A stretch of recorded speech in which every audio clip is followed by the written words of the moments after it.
CMR shopping mall ఆడి శ్రావణం అతిపెద్ద KG sale up to 61% offer 1+1 combo offer. So ఇప్పుడే shopping చేయండి.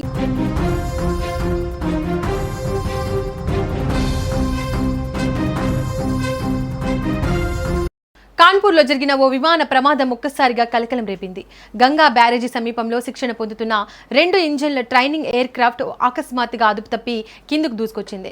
నత్తాపూర్వ గ్రామం సమీపంలోని ఓ పొలంలో విమానం కూలిపోయింది. ఆకాశంలో వెళ్తున్న విమానం ఒక్కసారిగా కిందకు పడిపోవడంతో స్థానికులు భయంతో పరుగులు తీశారు. భారీ శబ్దం రావడంతో ఏం జరిగిందో తెలుసుకునేందుకు గ్రామస్తులు ప్రమాదం జరిగిన ప్రాంతానికి చేరుకున్నారు. అక్కడ విమానం తీవ్రంగా దెబ్బతిన్న స్థితిలో కనిపించింది. సమాచారం అందుకున్న పోలీసులు అధికారులు వెంటనే ఘటనా స్థలానికి చేరుకుని సహాయక చర్యలు చేపట్టారు. ప్రమాద సమయంలో విమానంలో 2 పైలట్లు ఉన్నట్లు అధికారులు తెలిపారు. విమానం కుప్పకూలడంతో 2కి తీవ్ర గాయాలయ్యాయి. ప్రమాదం జరిగిన వెంటనే అక్కడికి చేరుకున్న స్థానికులు ఆలస్యం చేయకుండా సహాయక చర్యలు ప్రారంభించారు. విమానంలో చిక్కుకున్న పైలట్లను బయటకు తీసి అత్యవసర చికిత్స కోసం ఆసుపత్రికి తరలించారు. అనంతరం పోలీసులు ఘటనా స్థలానికి చేరుకుని తమ ఆధీనంలోకి తీసుకుని ప్రమాదానికి సంబంధించిన ఆధారాలను సేకరించారు. విమానం ఏ పరిస్థితుల్లో కూలిపోయింది, ప్రమాదానికి ముందు పైలట్లకు ఏదైనా సమస్య ఎదురైందా అనే విషయాలపై అధికారులు ఆరా తీస్తున్నారు. ప్రమాదం జరిగిన ప్రాంతాన్ని పరిశీలిస్తూ అవసరమైన సమాచారాన్ని నమోదు చేసుకుంటున్నారు.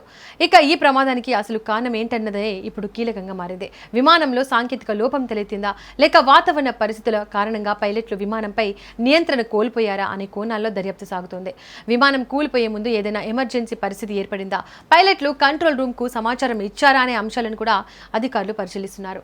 విమానం నిర్వహణకు సంబంధించిన వివరాలు, శిక్షణ సమయంలో పాటించిన భద్రతా ప్రమాణాలు, ఫ్లైట్ కు ముందు నిర్వహించిన తనిఖీలకు సంబంధించిన రికార్డులను కూడా పరిశీలించనున్నారు. ప్రస్తుతం ఈ ఘటనపై సంబంధిత అధికారులు పూర్తి స్థాయిలో ఇన్వెస్టిగేషన్ చేస్తున్నారు. ప్రమాదానికి ఖచ్చితమైన కారణం దర్యాప్తు పూర్తయిన తర్వాతే వెల్లడయ్యే అవకాశం ఉంది. మరోవైపు ఆసుపత్రిలో చికిత్స పొందుతున్న 2 పైలట్ల ఆరోగ్య పరిస్థితిని వైద్యులు పర్యవేక్షిస్తున్నారు. అదృష్టవశాత్తు విమానం జనావాసాలపై కాకుండా పొలాల్లో కూలిపోవడంతో మరింత పెద్ద ప్రమాదం తప్పినట్లయింది.